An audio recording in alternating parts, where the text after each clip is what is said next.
So in this video, I'm going to show you how to find the area of a circle.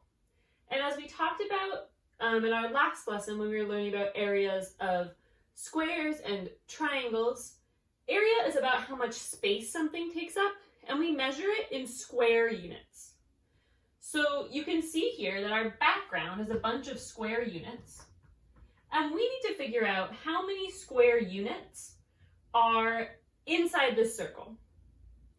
You will notice it is a little tougher to figure that out with a circle than with the other things we've been talking about, because circles by definition are not square. So a few of these squares fit in the circle exactly, this one, this one, this one, this one, but a lot of them are cut off in really weird ways, and that makes this hard. So let's do the best we can to estimate how many squares are in this circle. Well, there's 1, there's 2, there's 3, there's 4. This one and this one, those are like almost full. If I added this piece, they'd probably be full. So let's call these 3 2 circles. In the same way, 2 squares. In the same way, let's call these 3 2 squares. These 3 2 squares. And these 3 2 squares. Wow, I've done this really confusingly. So let's say that's 1, that's 1, that's 1. Those are all 2. So 1, 2, 3, 4, 5, 6, 7, 8, 9, 10, 11, 12. So we're saying that our estimate is that this circle is about 12 square units. Let's think of another way of estimating this. Let me erase all these little numbers. So I'm going to think about a shape that I know is smaller than this circle, and a shape I know is bigger. And then I'll know that the area of the circle is somewhere in between. So here's a square that I know has a bigger area than this circle. I know it has a bigger area because the whole circle fits inside that square. And I can definitely find the area of the square. So the area of the square, we just have to do length times width. 1, 2, 3, 4 times 1, 2, 3, 4. So the area of that big square is 16 square centimeters. Or square units. We don't know how big those units are. And we know that our circle has to be smaller than that. Now let's find a shape that we know is smaller than the circle.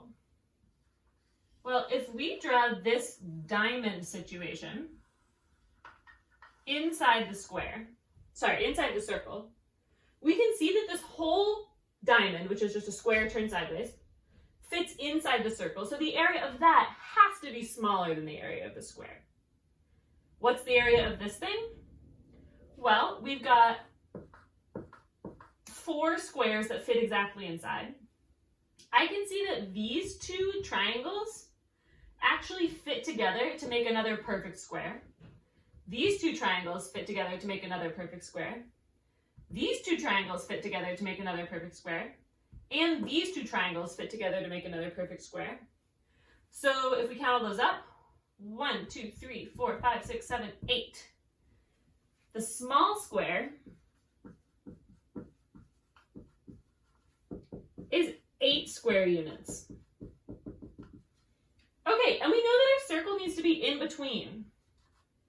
Our circle has an area smaller than 16 square units and bigger than 8 square units, and we've estimated it to be about 12 square units. All these things are sort of cool. None of them are going to give us the exact area. For that, we need a formula. And the formula for the area of a circle is the area is equal to pi times the radius squared. Pi times the radius squared. Amazing. Now we can just calculate it. What is the radius of our original circle? Let me recircle that 3 times to remember what that original circle is. This has become a messy drawing. Okay, here's the center. There's the edge of the circle. So the radius is 2. So to do this, I'm actually going to erase this so we can use this space. We just have to plug in what we've got for our radius. So pi equals to times 2 squared. A quick note here, remember that when you square something, with that little tiny 2 that's above it, it means multiplying it by itself. So 2 squared is 2 times 2, which is 4. Whoops. 3 squared is 3 times 3, which is 9. 4 squared is 4 times 4, which is 16, etc., etc., etc. So in this case, 2 squared is 4. So we can rewrite this as area is equal to pi times 4. Remember that pi is 3.14. That's what we're using for it. So 3.14 times 4. And if you did this on a calculator, you will get the area is equal to 12.56 units squared.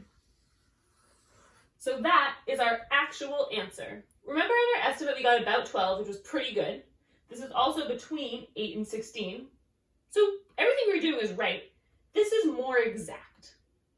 It's not perfectly exact because pi is not exactly 3.14. But it's good enough for us. That's the formula. That's how you use it. If you want some more examples, check out the next video.